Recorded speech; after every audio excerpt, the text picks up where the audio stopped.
या ठिकाणी सांगू इच्छितो की ज्या वेळेस बघता बघता 6 महिने गेले, 5 महिने गेले, 11 महिन्याचा कार्यकाळ संपतोय। 11 महिन्यानंतर आम्ही हा जाब विचारला सरकारला जातोय की 11 महिन्यानंतर पुढे काय, त्या मुलांनी घरी बसायचं का, ते पत्र येऊन हातात बसायचं, ग्रामपंचायतीमध्ये बसायचं का, जिल्हा परिषद बसायचं का, आरोग्य विभागामध्ये बसायचं का, पोलीस डिपार्टमेंट बसायचं, नेमकं त्या मुलांनी पुढे करायचं काय, हाही प्रश्न विचारण्यासाठी आम्ही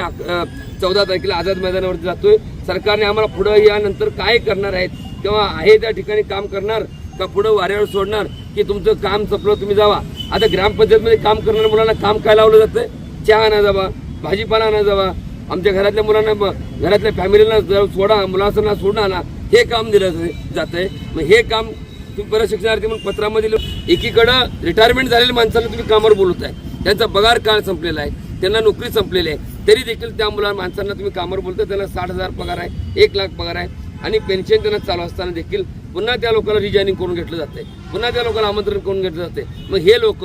माननीय देवेंद्र फडणवीस साहेब, माननीय एकनाथ शिंदे साहेब, माननीय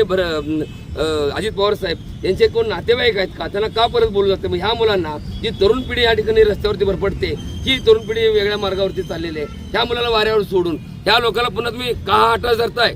का मागणी करताय, कशाची मागणी करताय, ह्या लोकांना पुन्हा कामावर बोलताय? हाही प्रश्नाचा जाब विचारण्यासाठी माननीय मुख्यमंत्री देवेंद्रजी फडणवीस साहेब, आमचे लाडके मामा,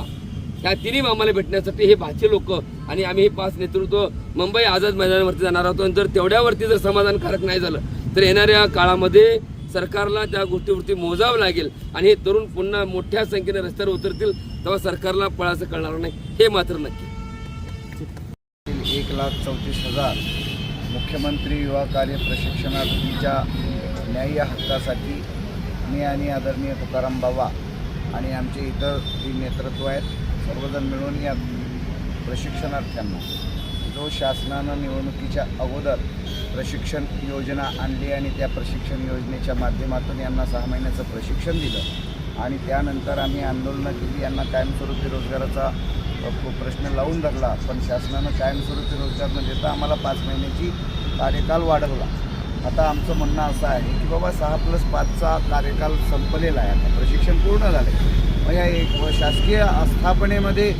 जे